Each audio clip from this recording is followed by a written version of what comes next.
আজ 18ই আগস্ট, আর আজই নদিয়ার স্বাধীনতা দিবস। তার কারণ আজকের দিনেই এই নদিয়া ভারতের অন্তর্ভুক্ত হয়েছিল এবং তাই ঘিরে নদিয়ার শান্তিপুর তথা নদিয়ার ভারত বাংলাদেশ সীমান্তবর্তী এলাকা শিবনিবাসে বিশেষ অনুষ্ঠান করা হয় এবং সেই অনুষ্ঠানের মধ্যে দিয়ে দেশমাতৃকাকে বন্দনা এবং বিভিন্ন রকম কারুকার্য ফুটিয়ে তোলা হয়। যেমন শিবনিবাসে রীতিমতো বিএসএফ এর পক্ষ থেকে একটি অনুষ্ঠান করা হয়, অপরদিকে শান্তিপুরে পতাকা উত্তোলন, নেতাজির গলায় মালা দেওয়া এবং যারা রীতিমতো নদী তীরবর্তী এলাকার মাঝিরা রয়েছেন তারাও রীতিমতো এই অনুষ্ঠানে নৌকা চালিয়ে দেশমাতৃকাকে বন্দনা জানান।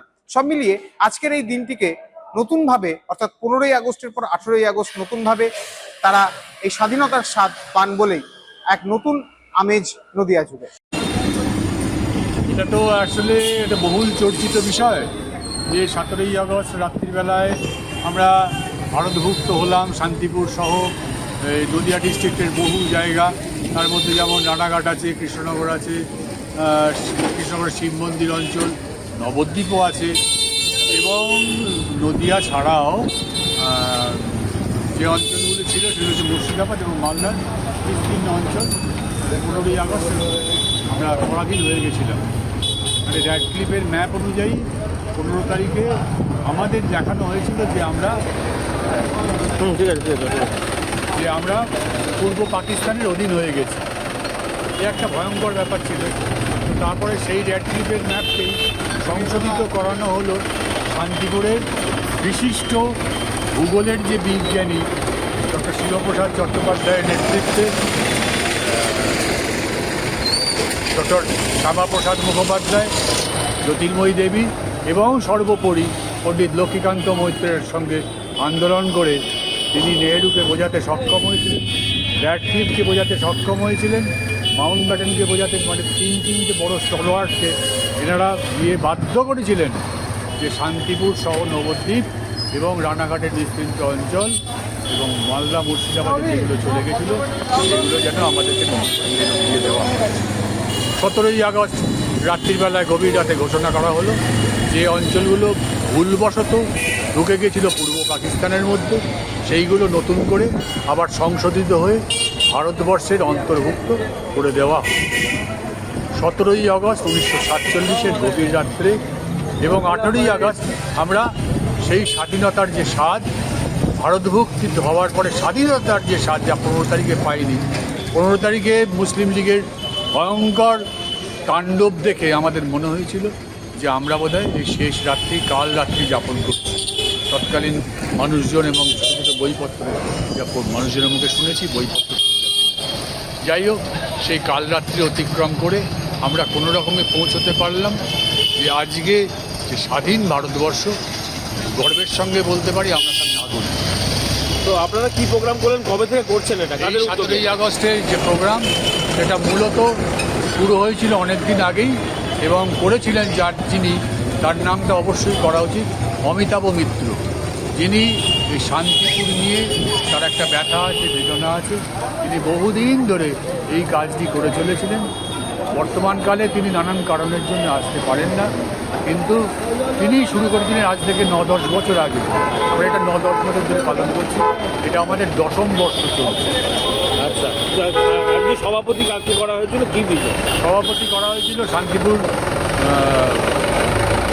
সাহিত্য পরিষদের যিনি সম্পাদক, তিনি এখনকার বর্তমান এবং স্থায়ী সভাপতি।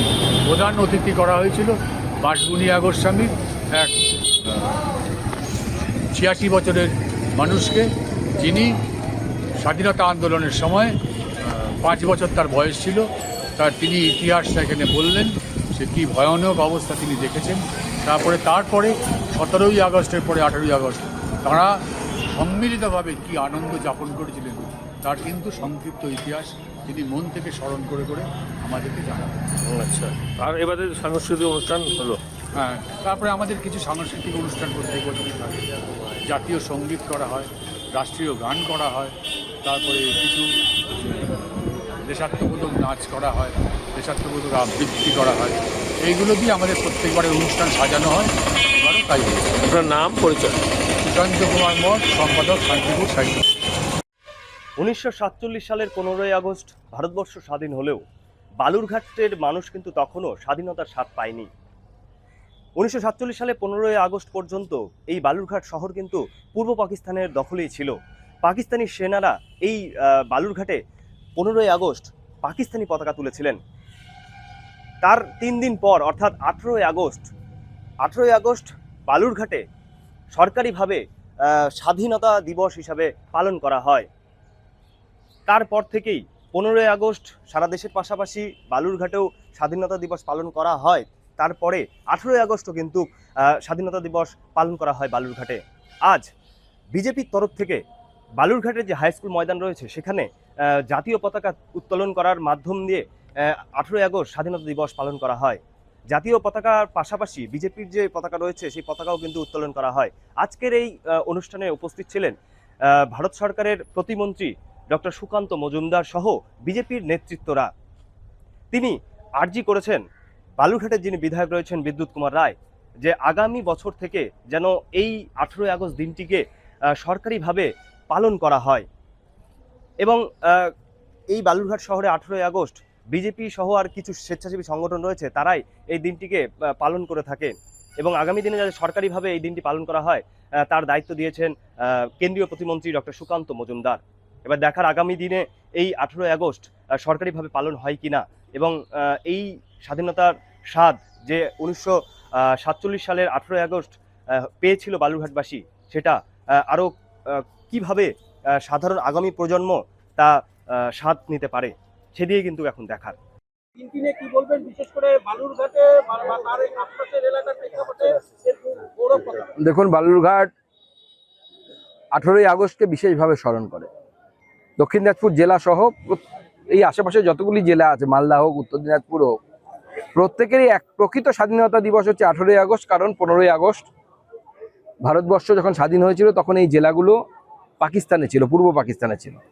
তারপরে তৎকালীন যুগে ডক্টর শ্যামাপ্রসাদ মুখার্জি সহ এখানকার স্থানীয় নেতৃত্ব যারা ছিলেন তাদের নেতৃত্বে এই এলাকার মানুষ লড়াই করে এই জেলাকে, বিশেষ করে এই দক্ষিণ দিনাজপুর জেলার ক্ষেত্রে আমি বলবো, তারা এই দক্ষিণ দিনাজপুর জেলা অর্থাৎ তৎকালীন পশ্চিম দিনাজপুর জেলা, সেই জেলাকে ভারতভুক্তি করেন।